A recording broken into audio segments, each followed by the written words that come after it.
It's time for Fresh Oil with singer-songwriter and pastor Keith Manley, a program designed to minister the gospel of God's grace and to bring fresh oil to the brokenhearted.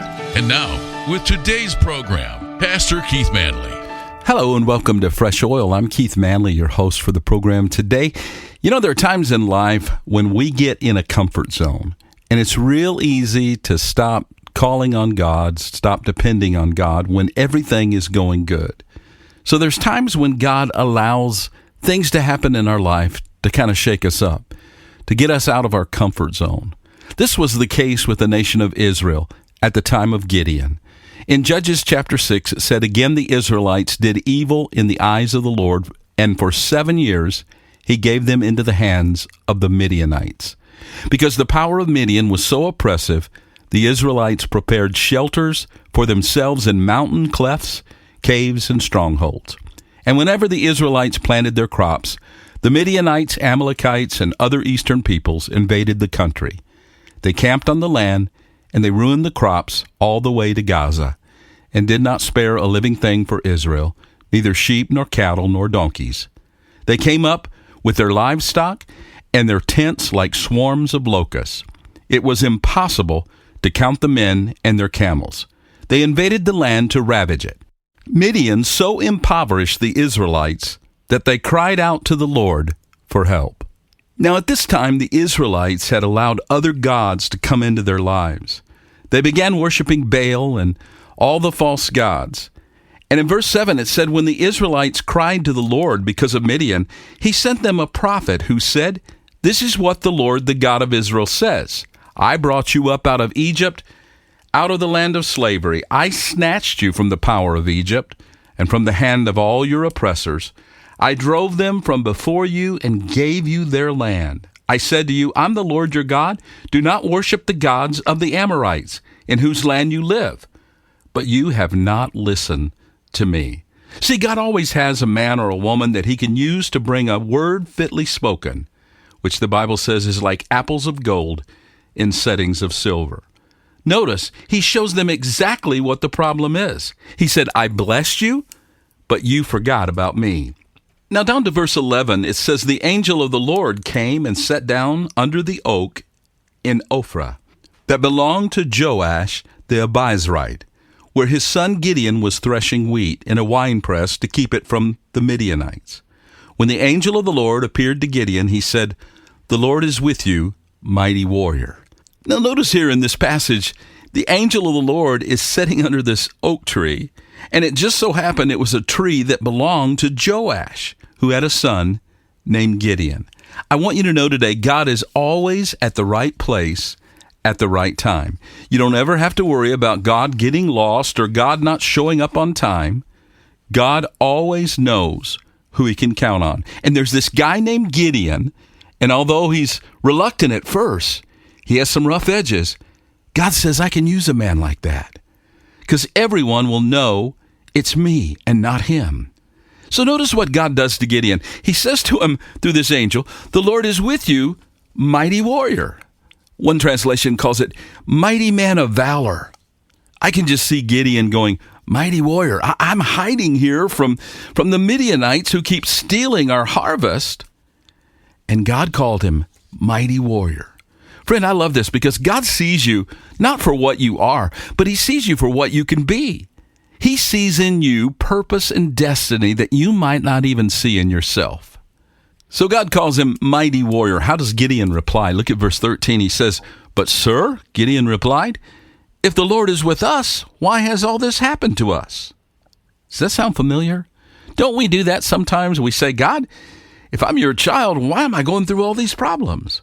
So Gideon replied, "If the Lord is with us, why has all this happened to us? Where are all his wonders that our fathers told us about when they said, 'Did not the Lord bring us up out of Egypt?' But now the Lord has abandoned us and put us into the hand of Midian." Do you know, friend, that's what the devil's objective is so many times in our life. He wants to make us think that God has abandoned us or God's forgotten about us. And Gideon just really gives an honest reply here. He basically says, I feel like God has abandoned us. Now, what does God do? Does he turn him into a frog? No, look. God tells Gideon, stop worrying about this. Stop worrying about why this happened and what happened, and focus for a moment. Don't worry about what they're doing. And then verse 15, it said, Gideon says this, "But Lord," Gideon asked, "how can I save Israel? My clan is the weakest in Manasseh, and I am the least in my family." Wow, that reminds me of 2 Corinthians chapter 1 and verse 26, where Paul said, "Brothers, think of what you were when you were called. Not many of you were wise by human standards. Not many were influential. Not many were of noble birth. But God chose the foolish things of the world to shame the wise. God chose the weak things of the world to shame the strong. He chose the lowly things of this world and the despised things and the things that are not, to nullify the things that are." See, so many times we like to give God our excuses. "Lord, my clan is the weakest in Manasseh," Gideon said, "and I am the least in my family." See, friend, I think sometimes God chooses us in spite of our weaknesses. One of my favorite singing groups is the band Casting Crowns. And it's so amazing because Mark Hall, who's one of my favorite songwriters, he was dyslexic and had ADHD as a kid. And God chose him to be a great songwriter. It almost sounds funny in the natural when you think about it. But that's the way God works. He chooses the things which are not to confound the things which are. He chooses the weak things to shame the strong. God wants the glory. And so sometimes He lets us go through things to make the flesh part of us realize we're not capable apart from Him. Look at God's reply to Gideon's statement about the facts as he knew them. God said in verse 16, "The Lord answered, I will be with you, and you will strike down all the Midianites together." Wow. God, how do I fulfill this task? Well, I'm going to be with you. How am I going to pay this bill? I will be with you. How am I going to get a job and see a miracle in my family? God says, I'll be with you. Now, friends, there have been so many times in my life when I've had those Gideon moments, when God called me to start the church that I now pastor back when I was 25 years old. I thought, God, am I capable of this? I'm just a kid. But you know what? He said, I'll be with you. And that's my favorite promise in all the Word. Lo, I'm with you always, even until the end of the age. God is with us. See, God's not looking so much for a man or a woman with ability. He's looking for someone with availability. Gideon was impressed when God told him, just go and I'll be with you. And in verse 17, he said this, Gideon replied, "If now I have found favor in your eyes, give me a sign that it is really you talking to me." Have you ever been there, friend? I mean, God, is this really you? And then verse 18 said, "Please do not go away until I come back and bring my offering and set it before you." And the Lord said, "I will wait until you return." Can you imagine asking God to wait? God, I know you run the universe and you hung the stars and you do all that fancy stuff, but could you just wait a minute while I go get my offering? See, I think God is so patient when we have these human moments, when we get in our unbelief and we get in our flesh. God's just like, I'll wait for you.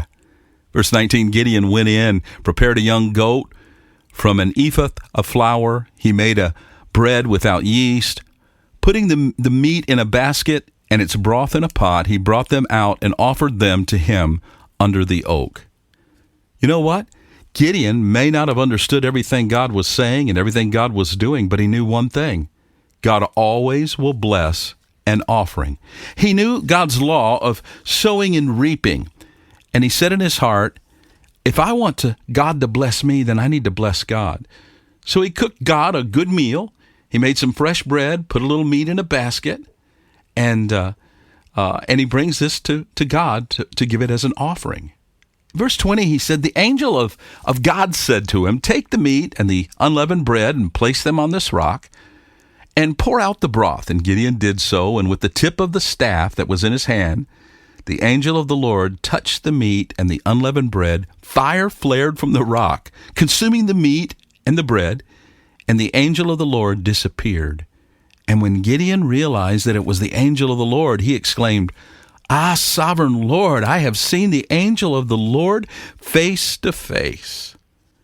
In verse 23, it said, "But the Lord said to him, 'Peace, do not be afraid. You're not going to die.'" Now, verse 24 says, "So Gideon built an altar to the Lord there and called it, 'The Lord is Peace.'" In Hebrew, it's Jehovah Shalom. And to this day, it stands in Ophrah of the Abiezrites. See, Gideon builds this altar to God. He gives it the name, one of the names of God, Jehovah Shalom. He's the God of peace. I want you to know something, friend. In the natural, Gideon could have saw anything but peace. His people were under attack daily by the Midianites. And here's God calling him a warrior, telling him that he's going to do battle. But he's touched by God, and then he sees through the eyes of faith to the end of the battle, what comes after the storm, and he says this, "You're the God of peace." Maybe today all you're seeing is the storm. Maybe today all you're seeing is the battle.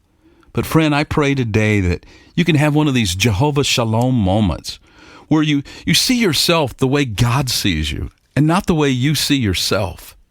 Where you not only see yourself as God sees you, but you see what lies in wait for you after the storm. Now, Paul Harvey used to have a thing where he would say, "And now for the rest of the story."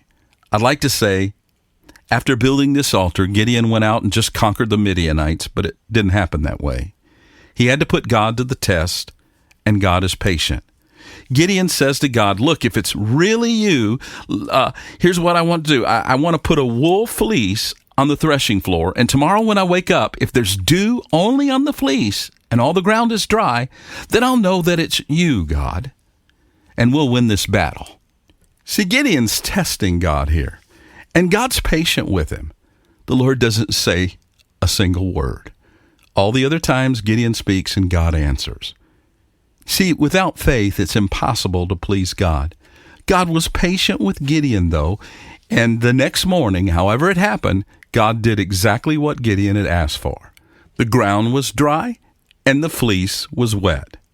Now Gideon is ready, right? No.